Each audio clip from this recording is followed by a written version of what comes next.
हाय नमस्कार। आता आपले माघी गणपती आलेले आहेत आणि त्यांना नैवेद्यासाठी आपण तळणीचे मोदक बनवत आहोत। तळणीचे मोदक 1 वाटी गव्हाचं पीठ घेतलं आणि छान खुसखुशीत हवे असतील तर अशा पद्धतीने बनवा, छान होतील, चिवट होणार नाहीत। आणि अर्धा वाटी रवा घेतला, बारीक रवा घ्या, मिक्स करा, थोडं मीठ घाला। आता माघी गणपती मी 4 कोपला माझ्या मामाच्या तिकडे जाते। मागच्या एका व्हिडिओमध्ये मी तुम्हाला दाखवलेलं माघी गणपती। आपण जाणार, मी ते दाखवतेच आहे तुम्हाला, पण आधी तळणीचे मोदक कसे बनवतात ते बघून घ्या। आता हे थोडं तूप आहे ते छान गरम करायचं, 2 चमचे, मोठे 2 चमचे तूप घ्यायचं, कारण चांगलं आपलं वाटी 1.5 वाटी पीठ आहे, रवा अर्धी वाटी आणि गव्हाचं पीठ 1 वाटी, त्यामुळे आपल्याला चांगलं 2 मोठे चमचे तूप चांगलं गरम करा। तूपही कसं गरम करायचं, अगदी फास्ट गॅस करून किती पटकन कडक नाही करायचं।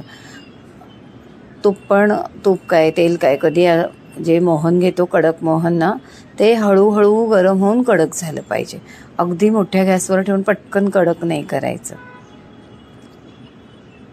कुठल्याही वस्तूला। आता हे आपण गरम गरम तूप घातलं, पण थोडं हळूहळू हे करायचं, थोडं थंड झालं की मग पूर्ण पिठाला छान चोळून घ्यायचं, मस्त चोळायचं, सगळं तूप प्रत्येक पिठाच्या कणाला लागला पाहिजे असं छान घासून घ्यायचं। असं छान मिक्स केलं, आपण मीठ टाकलंय,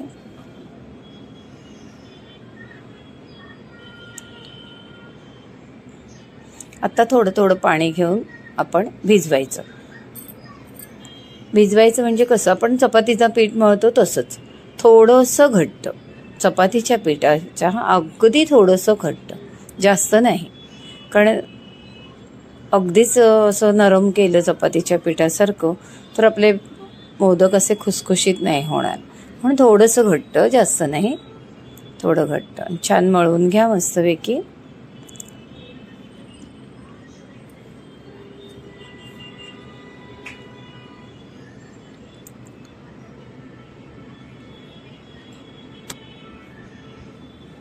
आता सारण बघूया आपण काय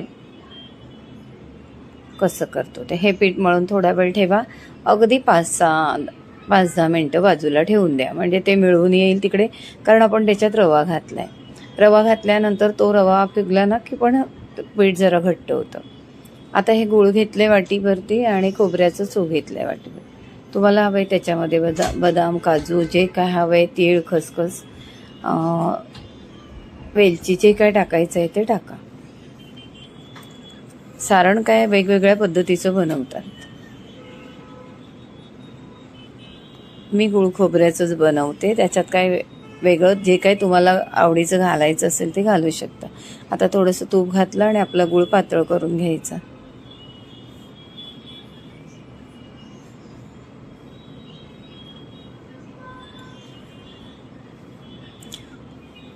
फक्त पातळ करायचं आणि मग त्याच्यावरती खोबरं टाकायचं, जास्त त्याला शिजवत बसलं तर ते कडक होत जातं।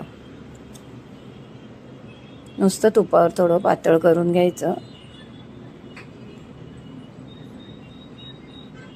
आणि खोबरं घालायचं, बाकी मी याच्यात काही घालत नाही। तुम्ही खसखस, तीळ किंवा वेलची जे काय आहे टाकू शकता, चवीला जे तुम्हाला चालतं ते टाका।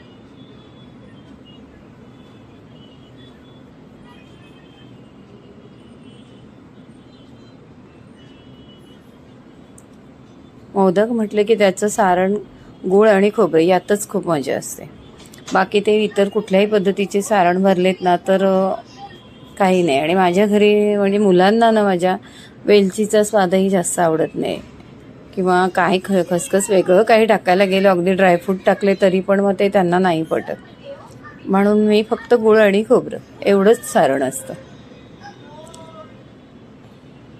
आता हे आपलं पीठ बघा छान 10 मिनटं छान मुरलंय, आता तुम्हाला एकसारखे सगळे मोदक हवे असतील, एक पातळ एक जाड किंवा एक लहान एक मोठा, असं जर नको हवं असेल ना, तर आपण ह्या पिठाचे मोठे गोळे करायचे. आता याचे 3-4 गोळे होतील मोठे. आणि मग आपण त्याची एक पातळ चपाती लाटायची, जशा आपण पुऱ्या करतो. पण एक आहे, पुऱ्याला आपण जरा थोडं जाडसर ठेवतो पोळी, पण तसं जाड नाही, अगदी पातळ लाटायचं. म्हणजे कसं मोदक असा जाड होणार नाही, खायला असं छान आपल्याला पातळ मोदक असा चवसहित छान लागला पाहिजे. म्हणून आपण एकच पोळी छान पातळ लाटायची. मी आता याचे 4 भाग करते आणि हे बघा असे पातळ आपण एक चपाती मोठीशी लाटून घ्यायची आणि एक वाटी घ्यायची किंवा काही घ्या डब्याचं झाकण बिकण, आणि मग त्याच्यात तुम्ही पुऱ्या पाडा. तुम्हाला जेवढा मोदक मोठा लहान हवा असेल त्या साईजचं वाटी घ्या आणि तुम्ही त्याच्या पुऱ्या काढा. हे बघा, म्हणजे या आपल्याला जी साईज हवी मोदकाची त्या साईजनी पुऱ्या पाडायच्या, मोठ्या लहान. त्याच्यावरती आपण आता चव ठेवूया. तुम्हाला आधी पारी करून घ्यायची असेल तर आधी करा, नंतर चव टाका. आधी चव टाकायचं असेल तर तसं करा. आणि आता आपण ते पारी करायच्या, बारीक बारीक प्लेट पाडायच्या. असं छान आपण मोदक बनवून घ्यायचं. आणि मग असं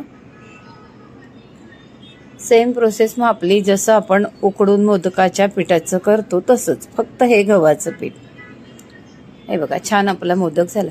आता काय होईल, आपण ह्या अशा पुऱ्या केल्या एकाच वाटीने तर आपले सगळे मोदक एकसारखे होतील.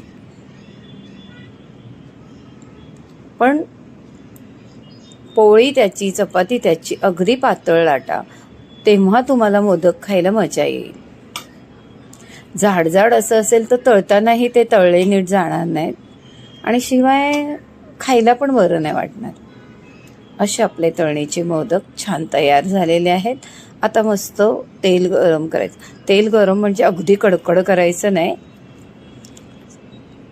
आपण पुरी टाकल्यावरती तेल कसं तशा पद्धतीने तेल करायचं गरम. छान असं हलकं तेल आपलं गरम, म्हणजे हे बघा टाकल्यावरती बघितलं ना असं झालं पाहिजे. आणि थोडे एकत्र 5-6 मोदक टाका, म्हणजे कसं सगळे मोदक छान असे तळले जातील, तेलाचं गरमपणा मेंटेन राहील. असं अगदी 2-4 मोदक टाकलेत तर ते पटकन करपले जातील, तळले जातील. म्हणून हे जरासे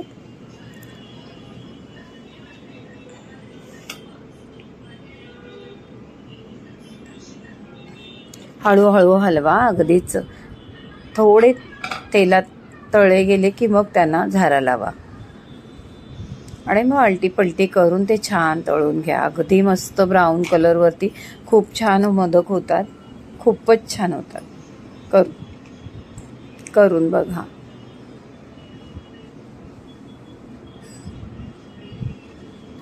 बाप्पाला पण आवडतील, तुम्हालाही आवडतील. मस्त करून बघा. दोघांनाही वेळ तेवढाच लागतो, उकडीच्या मोदकांनाही तेवढाच लागतो आणि असंही तेवढाच लागतो. पण दोन्ही मोदकांमध्ये खाण्यामध्ये चवीमध्ये फरक असतो. असे आपले छान मोदक झालेले आहेत. व्हिडिओ कशी वाटली लाईक करा, शेअर करा, सबस्क्राईब करा आणि करून बघा.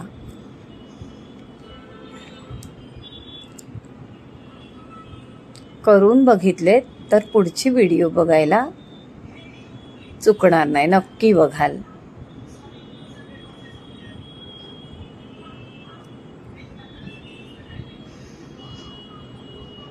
मी दाखवलेले सगळे पदार्थ तुम्ही करून बघा. सगळे नाही, तुम्ही त्यातला एखादा पदार्थ बनवून बघितलात ना तर तुम्ही दुसरा करूनच बघाल. असे आपले छान मोदक बघा, दिसायला पण खूप छान दिसत आहेत. देवाला छान नैवेद्य दाखवा. आता पुढे जे मुलं लहान जेवत नाही त्यासाठी आई काय प्रकार करते बघा, म्हणजे काय आयडिया लढवते ते बघा. व्हिडिओला लाईक करा, शेअर करा, सबस्क्राईब करा. नमस्कार.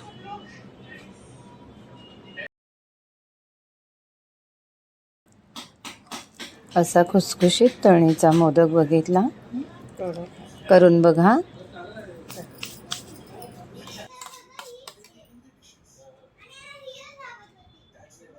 काय आहे ना, भरभर जेवत नाही त्यामुळे मग असं पाव पेपर सीजर करतात. मग त्याच्यात जो जिंकेल तो भरभर जेवणार. मग मम्मा आपली त्याची हारायची आणि मग तो जिंकला आणि मग स्वतःच्या हाताने कधीच नाही, पहिल्यांदाच खातोय, भरभर खायला लागला. म्हणजे असं काहीतरी डोकं लावून मुलांना खायला द्यायचं. मग तिला शिक्षा, ती धावणार हो, ते शिक्षा आणि हा जेवणार. मग काय काय करावे लागतात उद्योग बाबा बाबा, फक्त यांच्या जेवणासाठी. असं सगळं आहे. असं काही डोकं लढवा आणि मुलांना जेवू घाला. त्याला किती गंमत वाटते ती बघा, त्यालाही काहीतरी वेगळं वाटते.